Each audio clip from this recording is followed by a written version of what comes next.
Halo, ketemu lagi di kuliah daring dasar-dasar perpajakan bersama saya, Nilam Kemala. Pada kesempatan kali ini, kita akan melanjutkan pembahasan minggu lalu. Kali ini materinya adalah keberatan dan banding. Nah, untuk materi keberatan, subpokok bahasannya terdiri dari pertama, hal-hal yang dapat diajukan keberatan, kedua, ketentuan pengajuan, dan yang ketiga, penyelesaian keberatan. Sedangkan untuk materi banding, subpokok bahasannya terdiri dari pertama, tata cara permohonan banding, kedua, gugatan, dan yang ketiga, peninjauan kembali. Nah, sekarang kita bahas dulu nih tentang keberatan. Apa sih keberatan itu? Menurut Kamus Besar Bahasa Indonesia, keberatan itu berarti tidak setuju. Ya, kamu pasti pernah dong merasa keberatan dengan kontrak kuliah misalnya, atau keberatan dengan tugas kuliah yang diberikan oleh dosen. Nah, ternyata di bidang perpajakan ada juga nih keberatan. Di bidang perpajakan, keberatan berarti WP merasa kurang atau tidak puas atas suatu ketetapan pajak yang dikenakan atau atas pemotongan atau pemungutan oleh pihak ketiga. Dalam hal ini, WP boleh mengajukan keberatan. Terus pertanyaannya, apa aja sih yang bisa WP ajukan untuk keberatannya? Nah, pasti kamu udah familiar deh dengan ini.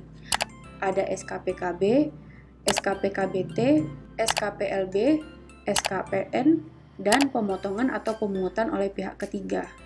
Atau di dunia perpajakan lebih dikenal dengan istilah pot-put. Pasti udah paham dong, nggak perlu dijelasin lagi kan? Kalau rasanya lupa-lupa ingat, bisa ditonton lagi di video Mid 5 ya. Nah, jadi dalam mengajukan keberatan ada ketentuan-ketentuannya juga nih. Apa aja sih? Keberatan diajukan kepada Kepala Kantor Pelayanan Pajak atau KPP di tempat WP terdaftar dan atau tempat pengusaha kena pajak dikukuhkan melalui pertama, penyampaian secara langsung termasuk disampaikan ke Kantor Pelayanan Penyuluhan dan Konsultasi Perpajakan atau KP2KP dalam wilayah kerja KPP tempat WP terdaftar dan atau tempat PKP dikukuhkan. Penyampaian surat keberatan akan diberikan tanda penerimaan surat. Kedua, melalui pos dengan bukti pengiriman surat. Ketiga, melalui perusahaan jasa ekspedisi atau jasa kurir dengan bukti pengiriman surat atau e-filing melalui ASP atau Application Service Provider. Penyampaian surat keberatan dengan e-filing melalui ASP akan diberikan bukti penerimaan elektronik. Tanda penerimaan surat, bukti pengiriman surat, dan bukti penerimaan elektronik akan menjadi bukti penerimaan keberatan. Nah, pengajuan keberatan yang dituangkan dalam bentuk surat keberatan harus memenuhi syarat-syarat ini nih. Pertama, tentu aja diajukan secara tertulis dalam bahasa Indonesia. Kedua, menyebutkan jumlah pajak yang terutang atau jumlah pajak yang dipotong atau dipungut atau jumlah rugi menurut perhitungan WP dan disertai alasan-alasan yang menjadi dasar perhitungan. Ketiga, satu keberatan harus diajukan untuk satu surat ketetapan pajak jenis pajak, satu pemotongan pajak, atau satu pemungutan pajak. Keempat, WP telah melunasi pajak yang harus dibayar, paling sedikit sejumlah yang telah disetujui WP dalam pembahasan akhir hasil pemeriksaan.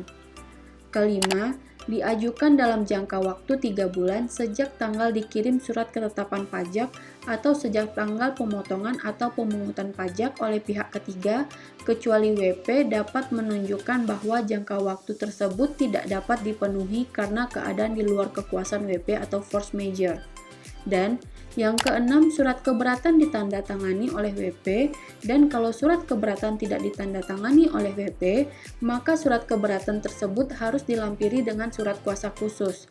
Dan kalau WP memperbaiki surat keberatan yang telah disampaikan, maka tanggal penyampaian perbaikan surat keberatan merupakan tanggal surat keberatan diterima. Untuk keperluan pengajuan keberatan, WP dapat meminta DJP untuk memberi keterangan secara tertulis mengenai hal-hal yang menjadi dasar pengenaan pajak atau penghitungan rugi. DJP juga wajib memberikan keterangan yang diminta tersebut dalam jangka waktu paling lama 20 hari kerja sejak surat permintaan WP diterima. Jangka waktu pemberian keterangan oleh DJP tidak menunda jangka waktu pengajuan keberatan. Pengajuan keberatan yang tidak memenuhi persyaratan dianggap bukan merupakan surat keberatan, sehingga tidak akan dipertimbangkan dan tidak diterbitkan surat keputusan keberatan, dan hal ini wajib diberitahukan secara tertulis kepada WP oleh DJP. Nah, berikutnya tahapan penyelesaian keberatan. DJP dalam jangka waktu paling lama 12 bulan sejak tanggal surat keberatan diterima harus memberikan keputusan atas keberatan yang diajukan.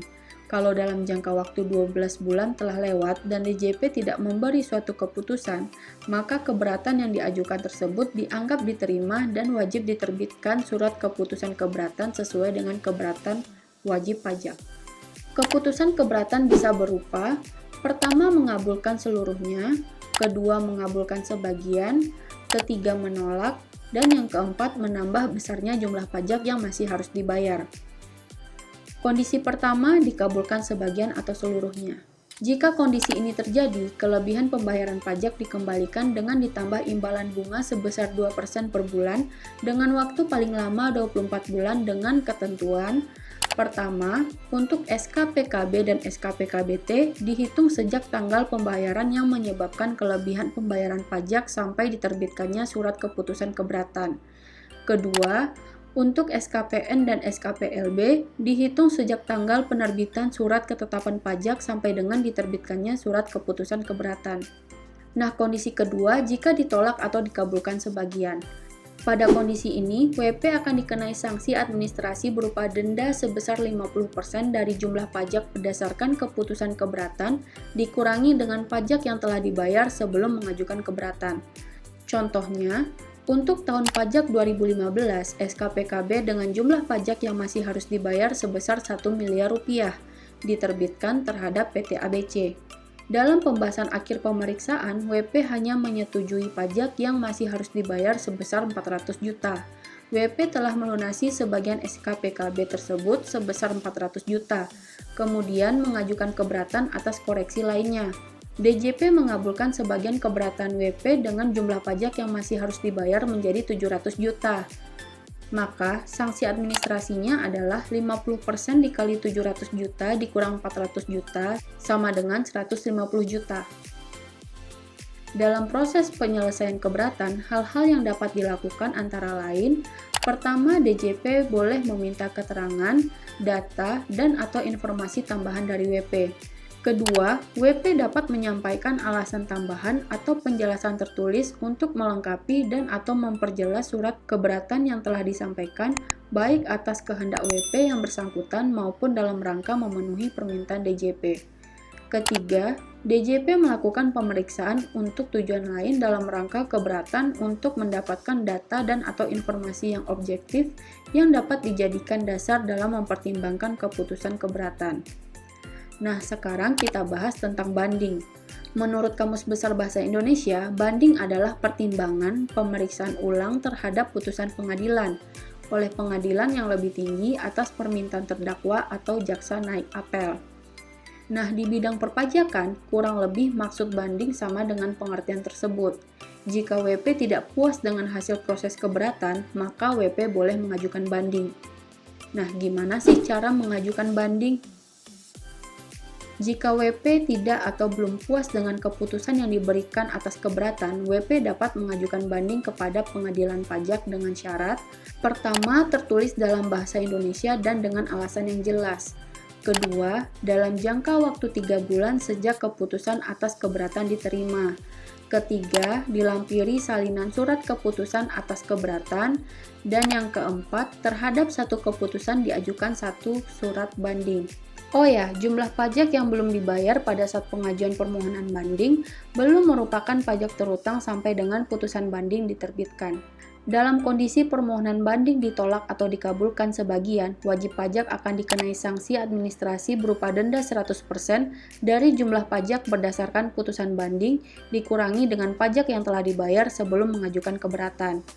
Contohnya, untuk tahun pajak 2015, SKPKB dengan jumlah pajak yang masih harus dibayar sebesar 1 miliar diterbitkan terhadap PT ABC.